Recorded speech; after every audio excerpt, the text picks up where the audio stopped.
Bem-vindos a mais um episódio do podcast Pluralidade e Subjetividade, uma conversa entre direito e psicologia. Eu sou Thaís Seguesi, tô aqui com a minha mãe Simone Seguesi, e hoje a gente quer falar com vocês sobre criatividade. Não foi um tema super fácil pra gente também, a gente entrou até em várias discussões e vários debates acerca do tema, mas hoje a gente quer olhar pra criatividade como sendo essa habilidade de enxergar o mundo de formas diferentes, né? Como sendo esse se comportar de uma nova maneira, se separando um pouco das autocríticas e das críticas dos outros, pra gente entrar em contato com a nossa verdadeira paixão e, a partir disso, começar a conseguir agir mais em sentido da nossa própria verdade, do nosso próprio eu, né, mãe? Oi, pessoal. Eu achei muito difícil de fazer essa compreensão, essa análise dessa habilidade, né? Então, eu comecei estudando o que é a criatividade, comecei já a misturar com tudo. É porque eu acho que mistura mesmo, né? Com o autoconhecimento, com a autoestima, com as coisas da nossa vida, o como a sociedade, a nossa família foi sendo construída e como a gente foi se construindo dentro disso tudo. Como você aprendeu o que é a criatividade, né? Porque a criatividade parece que é uma coisa que umas pessoas nascem com e outras pessoas nascem sem. Então, tem pessoas criativas, tem pessoas que são diferentes, e isso também tem muito a ver com a habilidade artística, né? E, de verdade, a criatividade não é isso. A criatividade não tem nada a ver com isso, né? Tem relação até com a imaginação, né? E por isso que a gente fala que as crianças são muito fantasia, são muito imaginação, né? Que tem uma relação com a criatividade, mas também nós adultos precisamos estimular essa criatividade na gente. Eu comecei pensando o que para mim era uma pessoa criativa. E eu lembrei que quando a gente foi estudar aquele livro da Stes, que ela se baseia nas teorias de Jung, a Stes, ela é uma psicanalista, né? Que escreveu aquele livro Mulheres que Correm com Lobos. E esse livro, ele tem vários capítulos que provocam, assim, esses pensamentos de temas de uma forma individual. E aí eu lembrei que tem uma história lá que justamente provoca o pensamento sobre a criatividade e como a gente vai perdendo a criatividade ao longo do tempo, porque a gente começa a fazer as coisas de modo automático.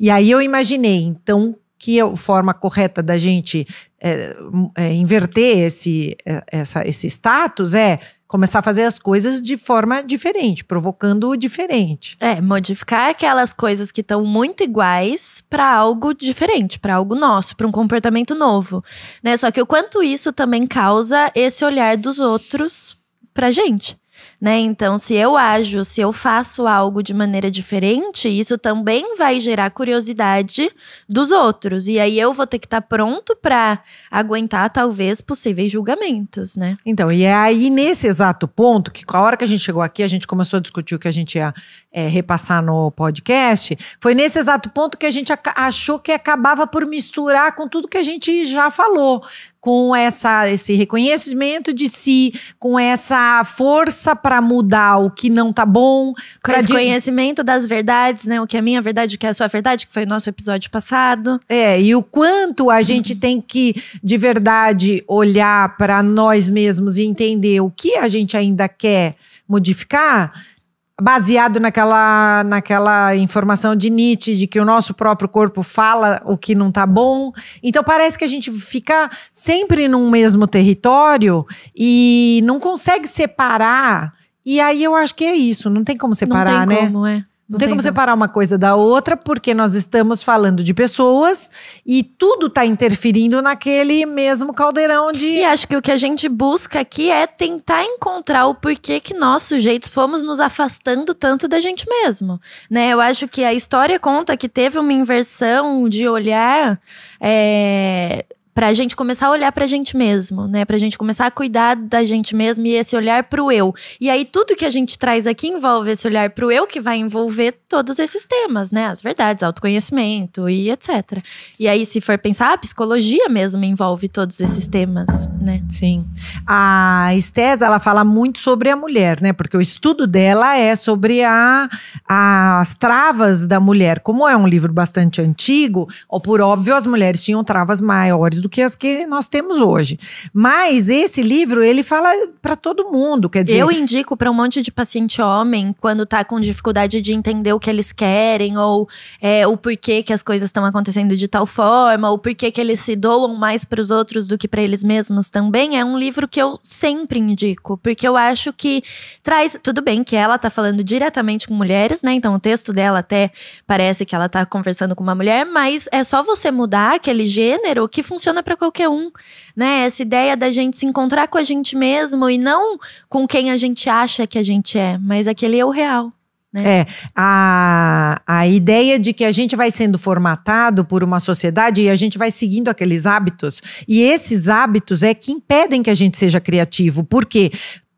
Se todo dia eu faço uma coisa da mesma forma e sigo agindo daquela forma, eu mesmo apagando a minha criatividade, porque é uma forma que eu aprendi com a minha mãe, com meu pai, de fazer. E isso é pra tudo, né? Pra cozinhar, por exemplo. Como que é que cozinha? Tem até aquela história do peixe, né? Que a filha vai aprender a cozinhar com a mãe e a mãe fala, olha, você corta a cabeça e corta o rabo e põe e tempera. E aí a filha pergunta, por que, né, que corta a cabeça e o rabo? Aí foram descobrir a história, é que a assadeira da nona era pequena. Não cabia o Não peixe cabia inteiro. o peixe, então ela cortava. Só que a assadeira da neta é desse tamanho, podia pôr o peixe inteiro, que ficava até mais bonito na mesa. Mas é isso, a gente… E aí você não tem criatividade de fazer de um jeito diferente, por quê? Porque minha avó fazia, minha bisavó fazia, minha avó fazia, minha mãe fazia, eu vou fazer dessa forma. E é nisso que a Estés, ela se baseia para dizer… tá tudo na gente, a criatividade tá dentro da gente, só que a gente precisa tirar esse automatismo da frente. Estimular a criatividade, né? Enquanto você foi contando, a minha cabeça foi viajando para a ideia da curiosidade. O quanto essa netinha que estava aprendendo a fazer o peixe teve que ser curiosa para conseguir questionar o porquê que o peixe é daquele jeito. Por que eu tenho que cortar o rabo e a cabeça? Se ela não tivesse questionado, se ela tivesse pensado, tá, é assim, ponto.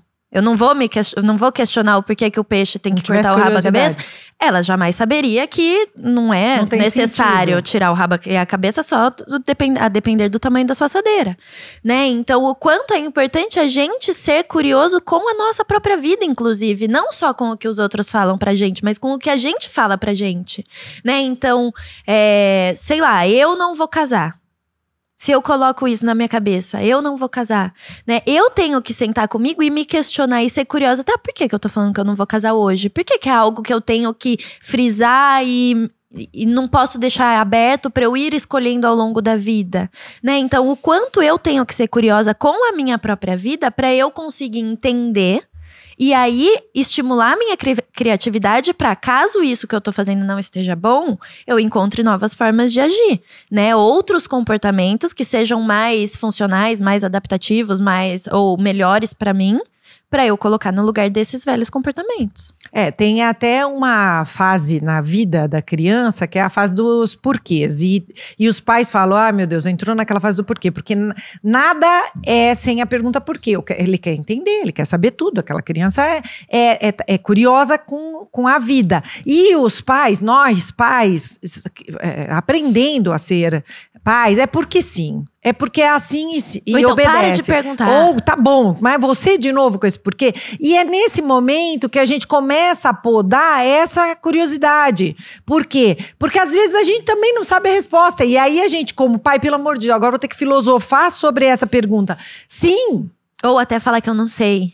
Exato, né? E demora, e a gente quer resolver o problema logo, a gente tem que dar banho pra ir na escola, tem que todo mundo almoçar pra ir na escola, e fica aquele ciranda de porquês que você vai acabar descobrindo que você também não sabe a resposta, né? Mas o quanto é um momento importante para essa construção do sujeito criativo, né? E não criativo da arte, que eu acho que é importante a gente se afastar disso, né? Não é a pessoa criativa que vai criar escolher uma cor nova. Ou criar algo muito milaborante. Não, é essa criatividade dessa capacidade da gente se transformar, talvez, se modificar, né? Trazer do novo para nossa vida.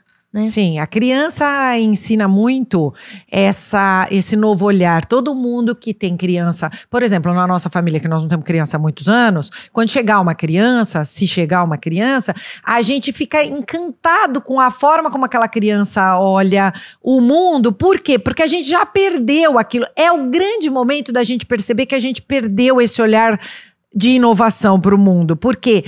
Quando você vê que a criança se surpreende com um bichinho que, sei lá, que você viu, mas não notou. Por quê? Porque você se habituou. Então, eu acho que o grande lance da ideia da STES de retorno a si é esse retorno à sua criança. Esse retorno às possibilidades, a você perguntar, e por que não? E por que eu não posso fazer desse jeito? Eu acho que é esse retorno à possibilidade de viver, de experimentar, de estar aqui olhando, né, e decidindo. Então a criança, ela pode pegar um copo, enfiar na piscina e jogar na cabeça e falar que é o chuveiro dela. E todo mundo fala, ai, que bonitinho, olha a imaginação. Nós adultos já não, né? Se eu pegar um copo e falar que é o meu chuveiro, as pessoas vão me chamar de louca. Te internar. Né? Então o quanto também é importante, se eu quero que o meu copo seja o meu chuveiro, o quanto é importante que eu aceite com que os outros me chamem de louca. Né? Exatamente. Uma das ideias da análise da criatividade livre tem relação com essa ausência do medo do julgamento. Então, você estar livre para inventar uma maneira nova de qualquer coisa é você estar de posse de uma fortaleza interior, porque você vai colocar a tua ideia à prova, você vai ficar vulnerável em algum momento. Você trouxe essa ideia de ausência do medo do julgamento, né? Eu discordo porque eu acho que não existe essa ausência de medo. Eu acho que a gente sempre tem medo, só que eu acho que o sujeito criativo, ele se libertou dessa crítica dos outros. Então, às vezes, até ele sente medo do que vai vir, mas ele sabe que aquilo é uma opinião do outro e não dele, né? Então, eu não sei se em algum momento a gente também vai perder o medo e vai ser um negócio leve, sabe? De esperar o que dos outros que a gente ama, né? A gente quer esse reconhecimento, então eu não sei se eu conseguiria virar uma chavinha para não sentir medo também desse julgamento. Mas eu acho que o sujeito criativo, ou o sujeito que já tá mais em relação a ele mesmo, coladinho nele mesmo, em contato com esse próprio ser, ele consegue se sustentar nessa posição de medo. Sim. Né? Ele consegue aceitar que o julgamento vai vir. E que ele sabe o que ele tá fazendo da vida dele, e ele sabe os grandes porquês da vida dele. Tem uma professora que chama Catherine Price, ela é uma...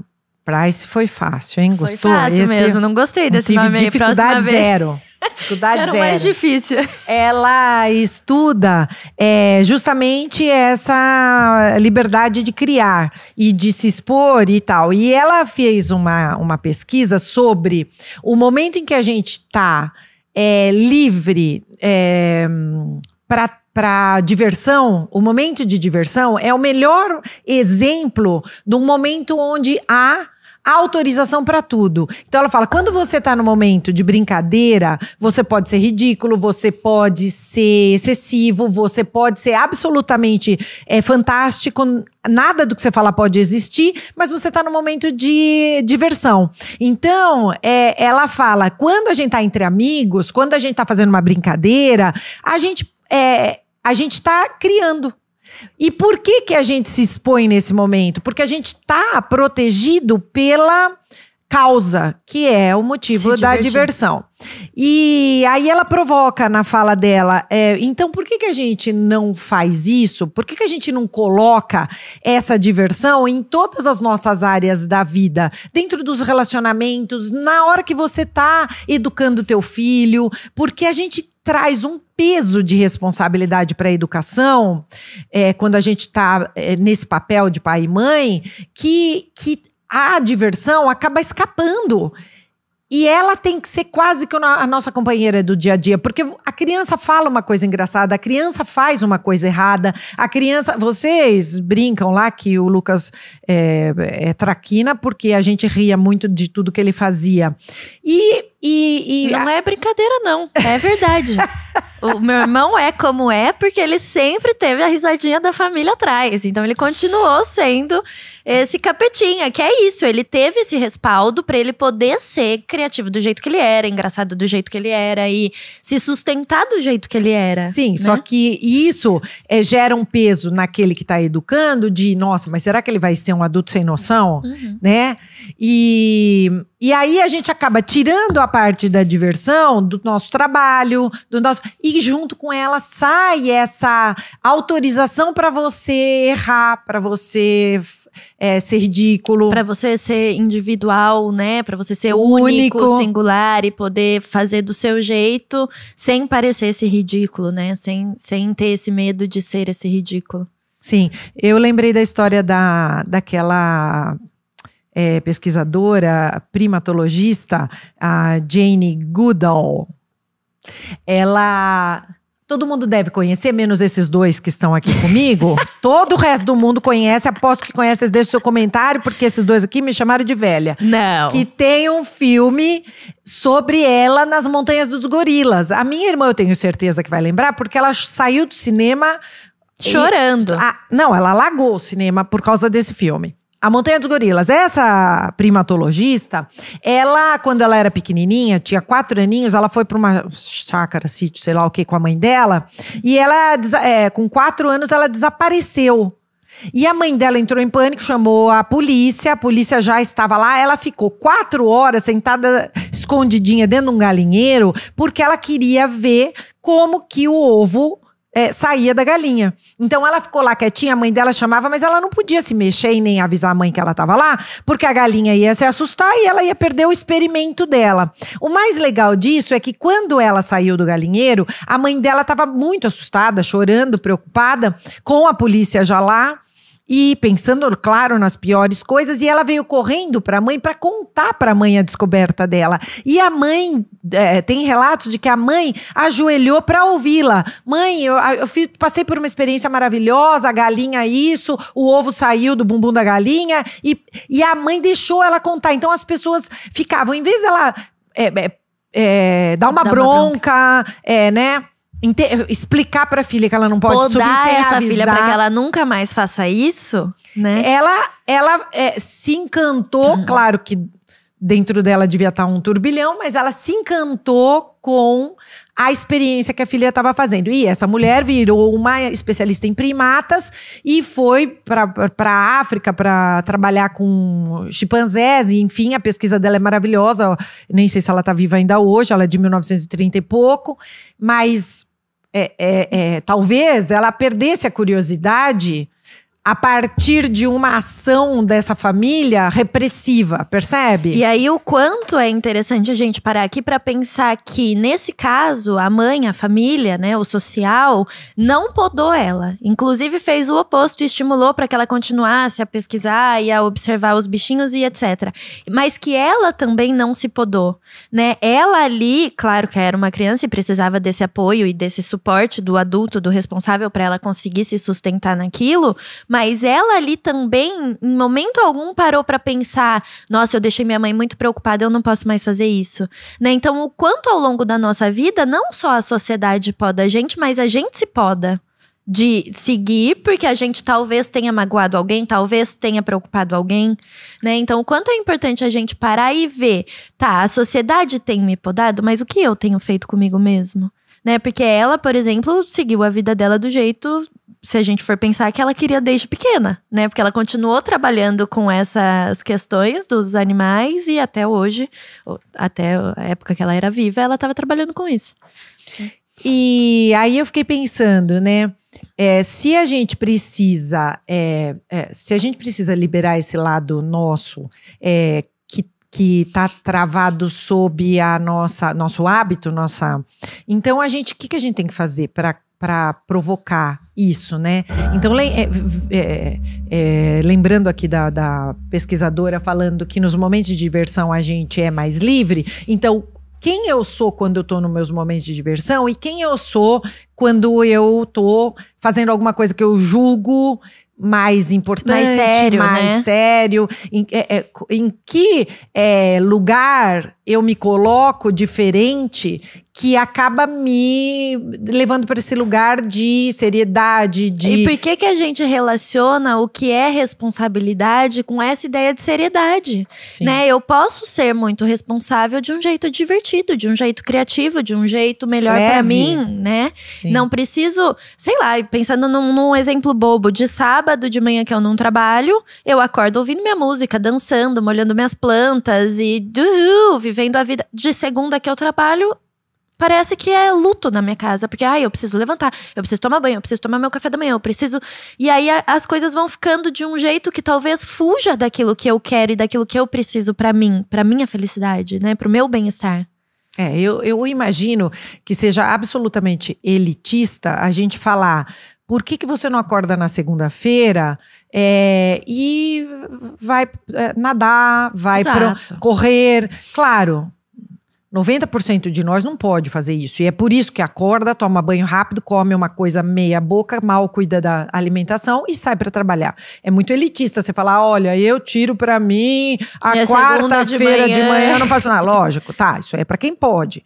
Mas eu acho que mesmo para quem está envolvido num dia a dia de rotina extenuante, cansativa, a gente pode pensar em, às vezes, fazer alguma coisa de uma forma diferente. Talvez, na hora que a gente volta, parar algumas estações antes no ônibus e caminhar o último trecho, entrar numa mercearia, num supermercado que a gente nunca entrou. As coisas são distribuídas observar de uma forma que a gente não observou, né? Então, eu lembro que quando eu pegava ônibus lá na Austrália, que eu morei um tempo na Austrália, pra quem não sabe, é muito diferente, né, o ônibus. E aí lá no ônibus da Austrália tinha pessoas de terno. Eu lembro que eu pegava sempre o mesmo ônibus e aí tinha um pai com uma criancinha que também sempre pegava o mesmo ônibus. E ele de terno e a menininha pronta pra ir pra escola. Então eu achava o máximo, porque era um pai levando a menininha pra escola às 7 horas da manhã, né? Mas o quanto eu ali dentro daquele ônibus ficava observando também pra ver o que eu poderia fazer diferente.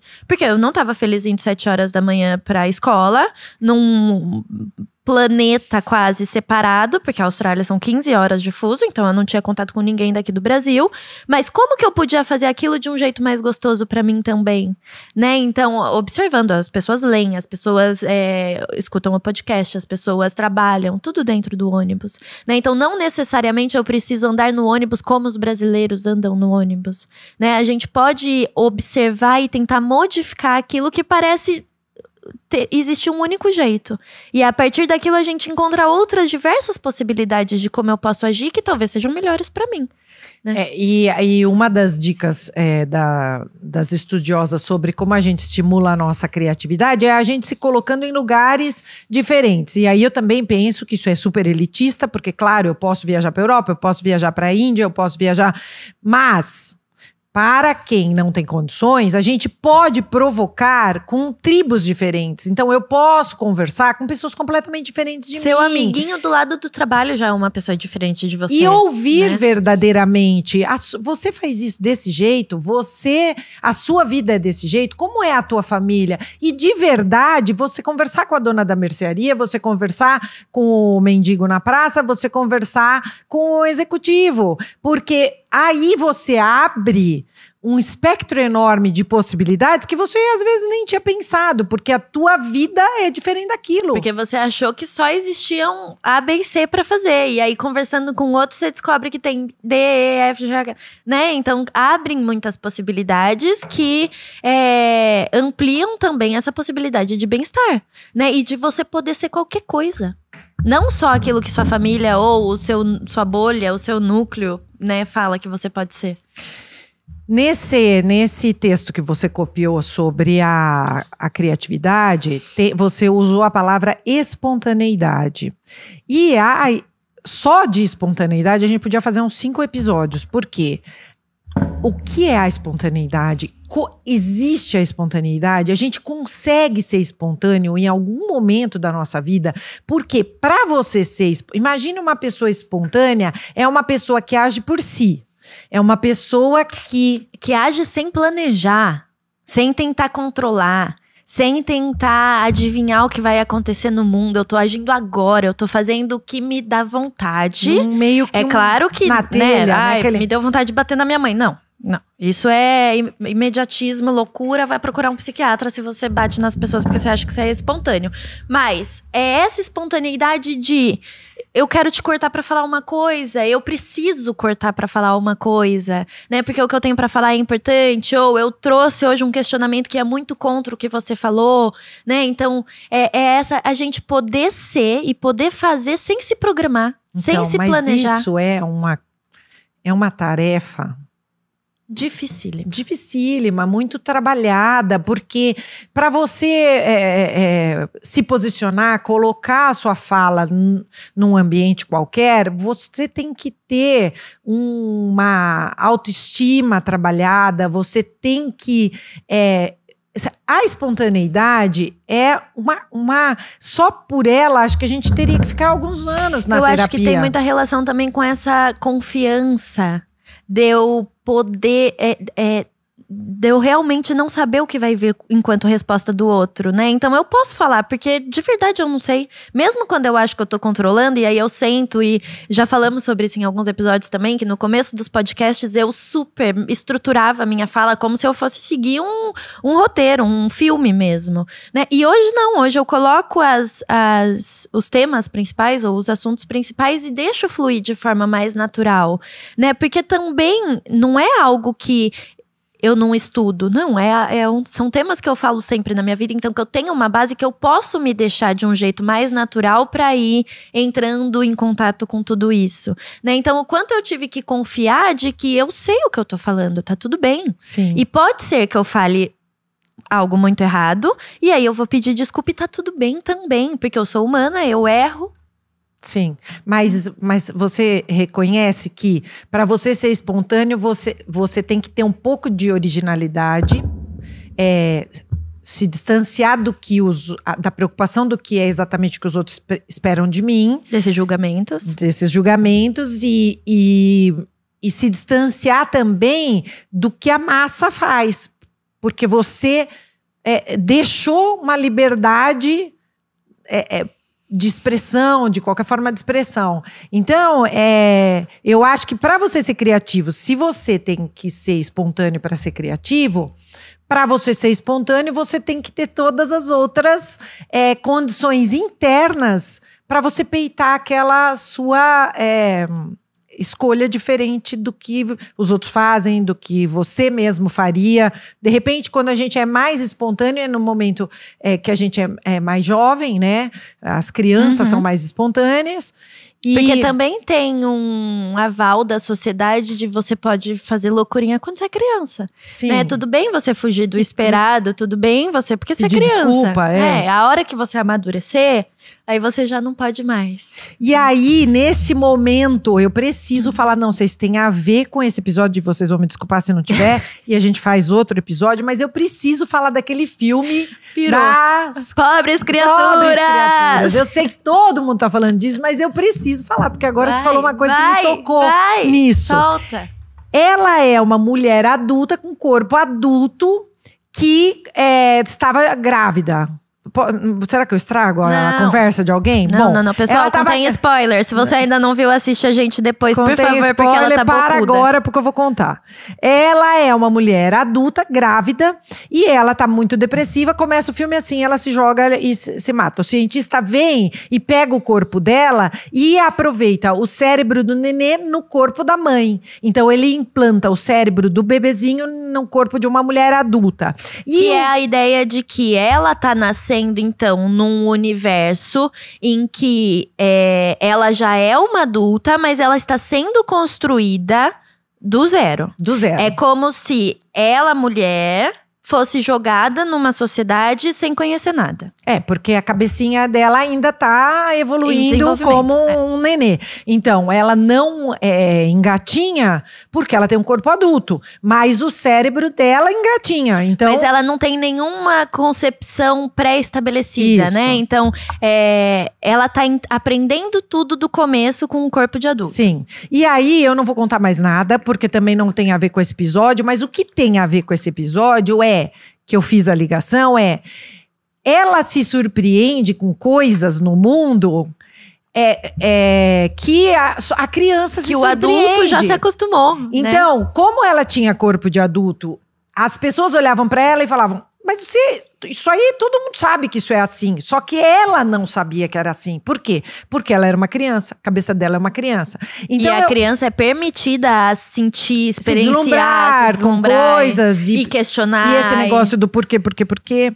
Então, eu acho que é bem aí que a gente se perde. Né? Quando é que a gente, já adulto, a gente sai desse lugar de olhar para tudo e falar, isso podia ser diferente. Isso podia ser feito. E muitas pessoas fazem isso no mercado de consumo. Então, tem muitos produtos novos, tem muitas formas de fazer as coisas de forma nova, porque tem um mercado da criatividade. Mas e na nossa vida mesmo? Uhum. No nosso dia a dia, independentemente do o quanto a gente tem capitalista. sido curioso, o quanto a gente tem sido criativo, se questionado e tentado olhar com outras lentes para aquelas coisas que a gente olha todo dia. Né, tentando se surpreender, se deslumbrar com aquelas coisas que a gente tem contato todo dia. Não com coisas novas, com as coisas velhas. Sim. Né? Eu acho que é o momento de eu ler aquele comecinho do texto da Stess, Clarice Píncola Stess. Eu vou voltar um pouquinho só pra dizer que ela tá falando diretamente com as mulheres. Então aqui eu vou modificar um pouco o texto, porque a gente aqui tá falando com todo mundo. E a gente acha que encaixa muito bem nessa ideia da criatividade. Ela traz assim: as condições culturais mais destrutivas para o nascimento e a vida de um sujeito são aqueles que insistem em obediência sem consulta à própria alma, aqueles sem carinhosos rituais de absolvição, aqueles que forçam o sujeito a escolher entre a alma e a sociedade, aqueles nas quais a compaixão é segregada pelas classes econômicas ou por sistemas de castas, em que o corpo é visto como algo que precisa ser purificado ou como um santuário a ser regulamentado por decreto, nas quais o novo, o incomum ou o diferente não geram prazer, nas quais a curiosidade e a criatividade são punidas e censuradas ao invés de recompensadas.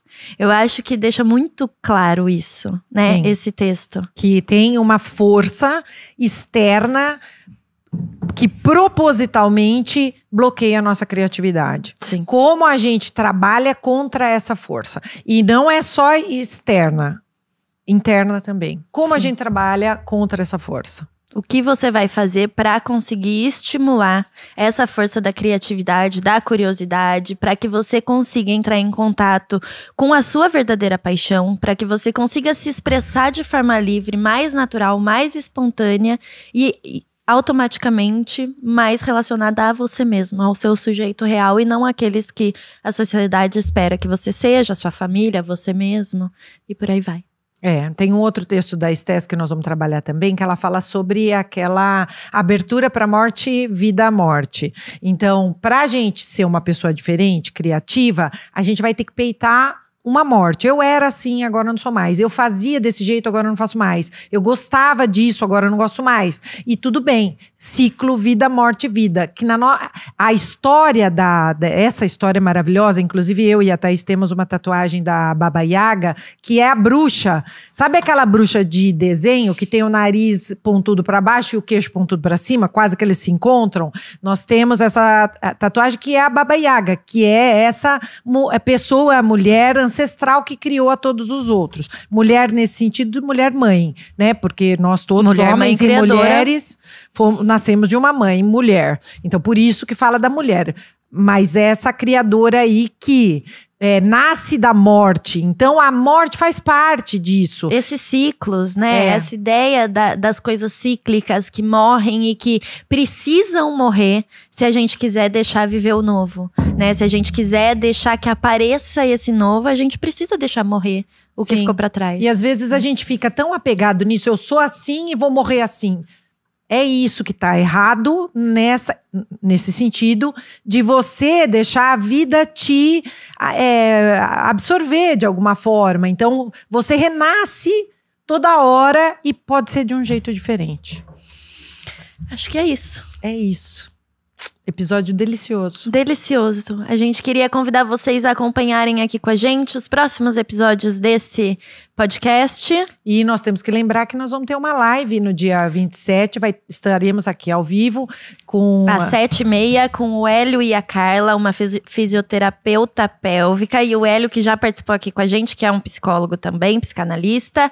E nós duas estaremos aqui apresentando. Vamos falar sobre sexualidade, se é permitido. Sexo, se corpo, pode, como que é para o homem e para a mulher, como que é para os sujeitos estarem envolvidos nessa sociedade que olha desse jeito para as questões sexuais e para a sexualidade. As escolhas, né? Exatamente. A gente aguarda vocês aqui. Qualquer dúvida, qualquer comentário, qualquer ideia que vocês precisem, a gente tá por aqui. O Barba tá me apontando para mudar de câmera, eu tô perdida, não sei que câmera ele quer que eu olhe. É na do meio.